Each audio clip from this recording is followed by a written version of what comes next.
ખ્યાતિ હોસ્પિટલ કાંડના પડઘા હવે ખેડામાં પડ્યા છે। ખેડા જિલ્લામાં તપાસનો ધમધમાટ શરૂ કરવામાં આવ્યો છે। પીએમજેવાય હેઠળ આવતી હોસ્પિટલોમાં તપાસનો ધમધમાટ શરૂ કરવામાં આવશે। ખેડા જિલ્લાની 16 જેટલી હોસ્પિટલોમાં તપાસ કરવામાં આવશે તો ખેડા જિલ્લા આરોગ્ય વિભાગ દ્વારા 8 જેટલી ટીમો તૈયાર કરવામાં આવશે। તમામ હોસ્પિટલોમાં કેટલા ઓપરેશન થયા છે, કેટલા દર્દી સારવાર લીધેલ છે તે તમામ તપાસ કરવામાં આવશે। ત્યારે તપાસ દરમિયાન જો કોઈ ક્ષતિ જણાશે તો હોસ્પિટલને તાત્કાલિક ડિફોલ્ટ કરી દેવામાં આવશે। એફઆઈઆર સુધીની કાર્યવાહી પણ કરવામાં આવશે। જી સર, આપનું નામ અને પરિચય। હું ડૉક્ટર વીએ ધ્રુવે, મુખ્ય જિલ્લા આરોગ્ય અધિકારી ખેડા નડિયાદ। સર, ખ્યાતિ હોસ્પિટલમાં જે કામ થયું ત્યારબાદ સરકારે આયુષ્માન કાર્ડ અંતર્ગત આપણી હોસ્પિટલમાં તપાસના આદેશ આપ્યા હતા। ખેડા જિલ્લામાં કુલ કેટલી હોસ્પિટલો આવી છે અને તમારા પ્રકારે કેવા પ્રકારની કામગીરી?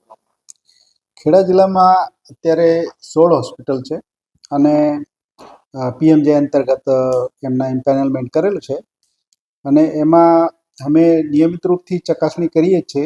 દરેક હોસ્પિટલમાં મુલાકાત કરીએ છીએ અમે અને અમારા કર્મચારીઓ વિઝિટ કરે છે અને એમની કામગીરીની તપાસ કર્યા કરે છે।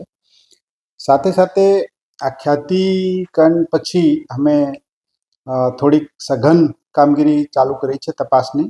આમાં અમારી પાસે જે ઉપલબ્ધ રેકોર્ડ વગેરે છે એના ઉપર ચકાસણી કરી, એમાં કંઈ જોવા મળેલ નથી અને પછી સ્થળ ઉપર તપાસ કરવા માટે અમારા જિલ્લાની 8 ટીમો બનાવી છે અને એ ટીમો દરેક હોસ્પિટલમાં જે એમ્પેનલ હોસ્પિટલ છે એમાં જઈને અને રૂબરૂ અને રેકોર્ડ રજિસ્ટર અને એમના ઓપરેશન થિયેટર અને ઓપરેશન થિયેટરમાં કેટલા ઓપરેશન ડેલી થાય છે એ પ્રકારના તપાસ કરી અને પછી વિગતવાર રિપોર્ટ આપશે। એમાંથી પછી અમે નક્કી કરીશું કે આમાં કોઈ પ્રકારની કોઈ ગેરરીત તો નથી થઈ। જો ગેરરીત થયેલી હશે, જણાશે કોઈ, તો એમાં એફઆઈઆર સહિતની કડક પગલાં લેવામાં આવશે। ડીએમ્પેનલમેન્ટ તો પહેલાં કરવામાં આવશે। સાહેબ, જે ખ્યાતિકાંડના આરોપી છે તેમને પરમ દિવસે ખેડા જિલ્લામાંથી ધરપકડ કરવામાં 4 જેટલા આરોપી, એટલે ક્યાંક ને ક્યાંક તે લોકોનું ખેડા જિલ્લામાં કોઈ કનેક્શન હોય કાં તો ખેડા જિલ્લામાં કોઈ કેમ્પ કરવામાં આવ્યો હોય એ બાબતની કોઈ ચકાસણી કરી છે કે કરવાનો? અમારા જિલ્લામાં કોઈ કેમ્પ થયો નથી અને અમે કોઈ બીજાને હોસ્પિટલ્સને બી પરવાનગી આપતા નથી और એમનો ખેડા જિલ્લાની અંદર અમારો કોઈ કનેક્શન એવો અમને અમારા ધ્યાન ઉપર નથી અને જ્યાં સુધી અમને ખબર છે તો એ કદાચ યોગાનો કે અહીંયા આવ્યા હોય, બાકી કોઈ એમનું કનેક્શન અમારા જિલ્લામાં દેખાતું નથી।